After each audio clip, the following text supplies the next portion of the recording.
آخه اتوار تا همی گپوتا بس که آخه این چی گپه همه را شرونده شده همی کروی هستن که تا همی کرو را بکنی تو چلی انسانی تا اگر انسان باشی بیا در همی جا گبزه.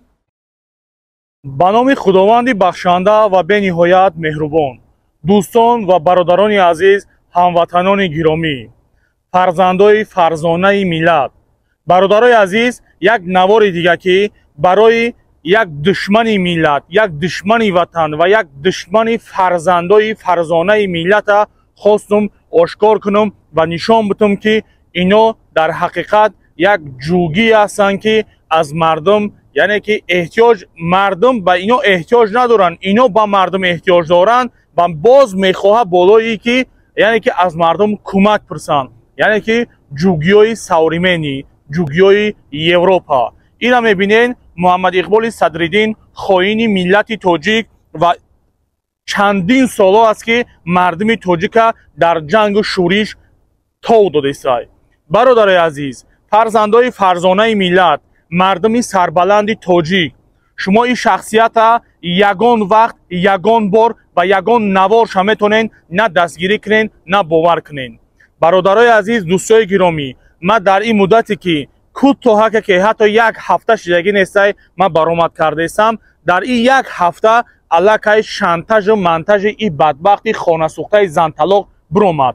من ای جایس زنی را میرسم، دختری را میرسم، اوچه را میرسم، اپای را میرسم، کودکای را میرسم، تمام شخصیتاشا من میرسم. من نفهمیدم تو این درجه را این قدر پلیده، این قدر نوکسه، این قدر نوجوان مرده که تو تمام مقامات را زن و کودکاش حقارت میکنه. ای بدبخت، تو فرزند نداری، تو اوچه نداری، تو خواهر نداری، تو اکه نداری، تو دودر نداری. ای گورسوخته به ایمانی، ای لعنت کرده الله. انا میتونم میگن الله که آدم لعنت کرد انا خیل تلبنده میشوه. تو یک تلبنده ای ما نوارشا. نگاه کنیم برادر عزیز، برادر عزیز، این شخصیتی را که میبینین این شخصیت در برش صحبت کرده سای. نگاه کنین که چقدر عمدگی خود کسی دست شایی خیل کرده سای، گپ زده سای، یعنی که این کارتر نه دیگری کارتر مونن میگه. نگاه کنین برادر عزیز، کارتر میمونن، ای کارتر ما میگیره دیگه کارتر نمیسونه که کمک کنین. ترا برای چی کمک کنن؟ تیا خوینی، تیا بدبختی، تو مردم برای بد برده سی، مردم ایت عبرت خوب نگرفته سیان، عبرت بد گرفته سیان. کمک در دولت کنن، در حکومت کنن، تو کی ترا کمک کنن؟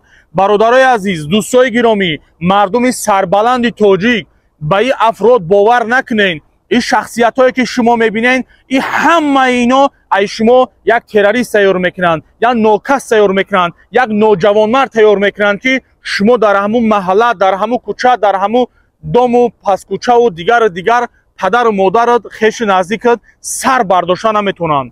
برادرای عزیز، دوستای گرامی، حتی همین بدبخت یک آدم نزدیک شما نه که گوش کنین چی میگه. منوش خیلی که او میگه که ما مثال خیش تبا را تامین میکردم، او خیلی ما را یاردم کرده که ما امروز میندار شدیم که حقیقتا مثال ما در حق در بدبینی همو گپ نزنیم.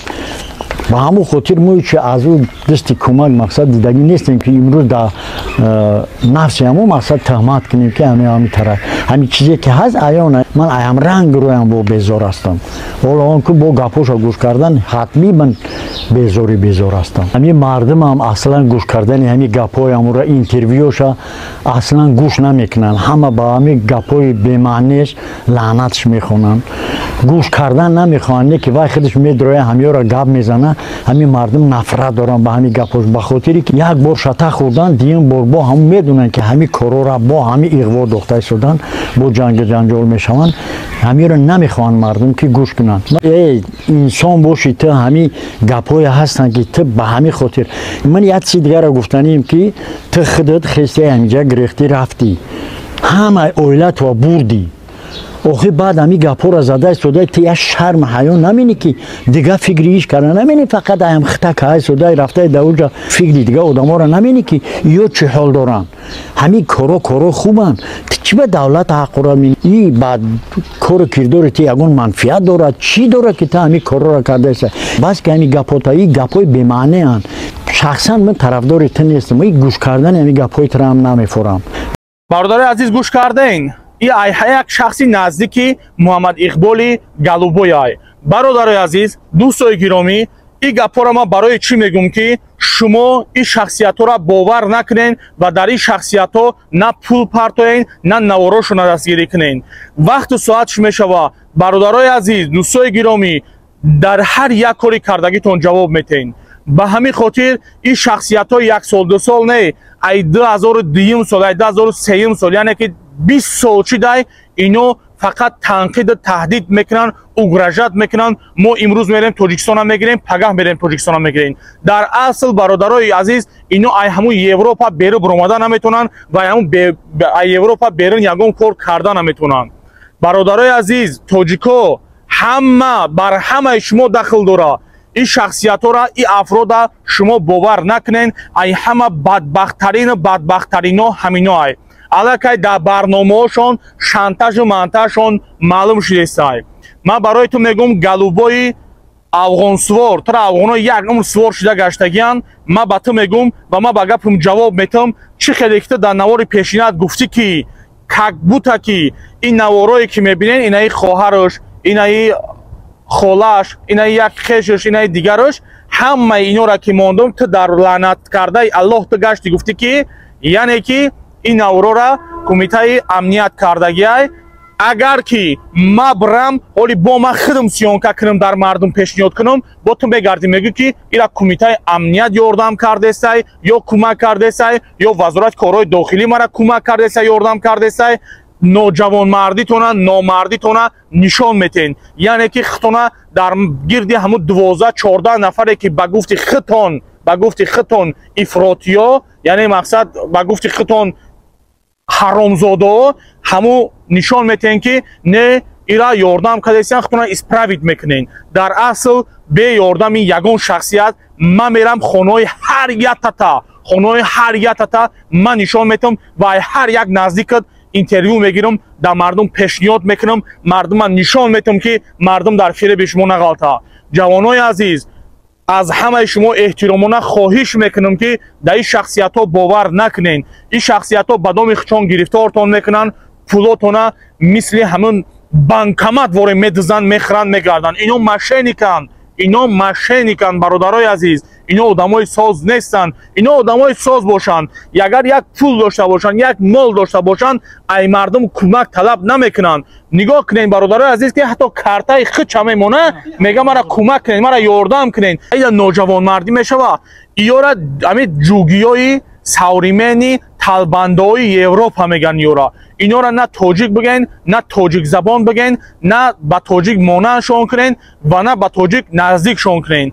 این شخصیت ها همون شخصیت هایی که در افغانستان یک عمر ایمینه نمیره یک عمر قماندان غلام گفتنی چی کارا کرده گشتگی های مال کمتر گپای همه افغانا سال ما فکرم که 93 بود آمده بودی طرف خندوز آمده بودی مهاجر شده بودی باز آستا دیگه قماندان غلام دیگه خوشش آمدی و کت زن علاقمندی نداشت و خوشش آمدی به فکر همی 14-15 ساله بودی هم وقت لخروی بودی خوشش آمدی خیلی وقتت بود بخیر تو زنش واری بودی دیگه.